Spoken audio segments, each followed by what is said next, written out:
Assalamualaikum warahmatullahi wabarakatuh.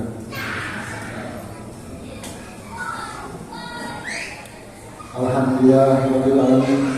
Wassalatu wassalamu ala asyrofil anbiya'i wal mursalin wa ala alihi washabbihi ajmain, amma ba'du. Bismillahirrahmanirrahim. Rabbi shrah li sadri wa yassir li amri wahlul 'uqdatam min lisani yafqahu qawli. Jamaah salat Isya dan tarawih yang saya hormati, izinkanlah saya membawakan untuk tarawih dengan judul Allah telah membelenggu setan, tapi mengapa maksiat masih banyak terjadi? Ini banyak dipertanyakan oleh kalangan kaum muslimin. Kenapa di bulan Ramadan maksiat masih banyak terjadi?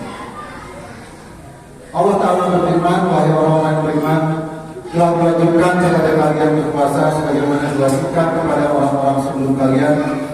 Mudah-mudahan kalian bertakwa. Quran Surah Al-Baqarah ayat 183. Diriwayatkan oleh Imam Bukhari dan Imam Muslim dari Abu Hurairah radhiyallahu anhu bahwa sesungguhnya Rasulullah SAW bersabda, apabila bulan Ramadan tiba, pintu-pintu surga dibuka dan pintu-pintu neraka ditutup serta setan-setan dibelenggu.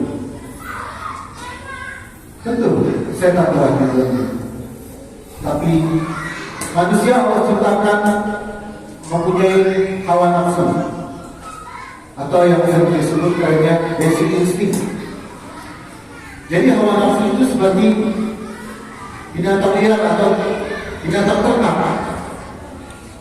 Bila tidak kita tundukkan dan tidak kita kendalikan, maka dia akan ganas, melawan atau memberontak, sehingga yang kita dapatkan kerusakan dan kehancuran. Tapi bila kita kendalikan, maka manfaat dan kebaikan yang akan kita dapatkan. Bagaimana firman Allah tentang hawa nafsu tersebut? Allah Subhanahu wa taala berfirman, bersabarlah engkau Nabi Muhammad bersama orang-orang yang menyeru Tuhannya pada pagi dan petang hari dengan mengharapkan keridhaannya.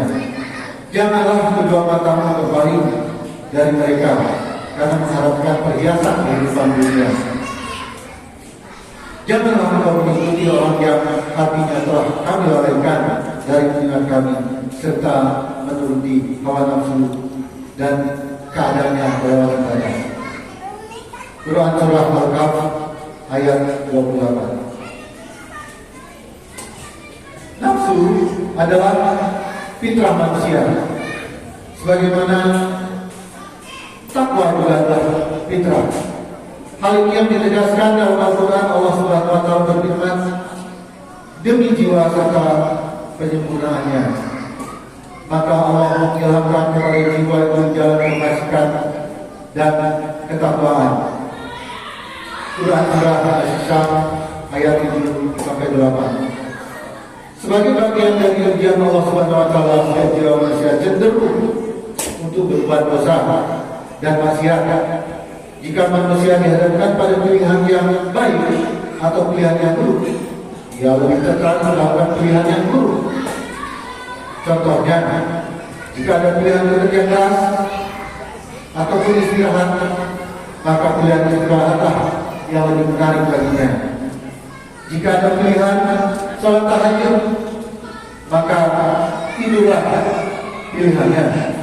Jiwa manusia cenderung memilih bersantai-santai atau bersenang-senang. Hal ini sesuai dengan penegasan Al-Quran. Allah Subhanahu wa taala berfirman, karena sesungguhnya nafsu itu selalu menyuruh pada kejahatan, kecuali nafsu yang diberi rahmat oleh Allah Subhanahu wa taala. Sesungguhnya Allah Tuhan Maha Pengampun lagi Maha Penyayang. Quran Surah Al-Yusuf ayat 53. Jadi manusia bila tidak terkendalikan bisa seperti hewan ternak, bisa beringas dan merusak. Allah Subhanahu wa taala berfirman, dan sungguh akan kami isi neraka jahanam. Banyak dari kalangan jin dan manusia, mereka memiliki hati tapi tidak digunakan untuk memahami ayat-ayat Allah. Dan mereka memiliki mata tetapi tidak digunakannya untuk melihat tanda-tanda kekuasaan Allah. Dan mereka mempunyai telinga tetapi tidak digunakan untuk mendengarkan ayat-ayat Allah. Mereka sebagai hewan ternak, bahkan lebih sesat lagi, mereka juga orang-orang yang lengah. Quran surah Al-Araf ayat 179. Jadi dengan adanya bulan Ramadan ini, atau sering kita sebut sebagai bulan pelatihan, dan bulan ini hanya dimiliki oleh umat muslim, maka pergunakanlah sebaik-baiknya untuk mengendalikan hawa nafsu dan kelolalah dia, sehingga akan melahirkan manusia yang berakhlak mulia. Jadi dengan berpuasa diharapkan akan lahir kemampuan menahan diri dan kemampuan mengelola nafsu pada diri setiap orang yang berpuasa, agar lahir kebajikan dan akhlak yang mulia. Demikian tausiah saya. Apabila ada kehilapan dari saya dan apabila ada kebaikan dari Allah Subhanahu wa taala. Subhanallah Allahumma wa bihamdika asyhadu an la ilaha illa anta astaghfiruka wa atubu ilaik. Wabillahi taufiq wal hidayah.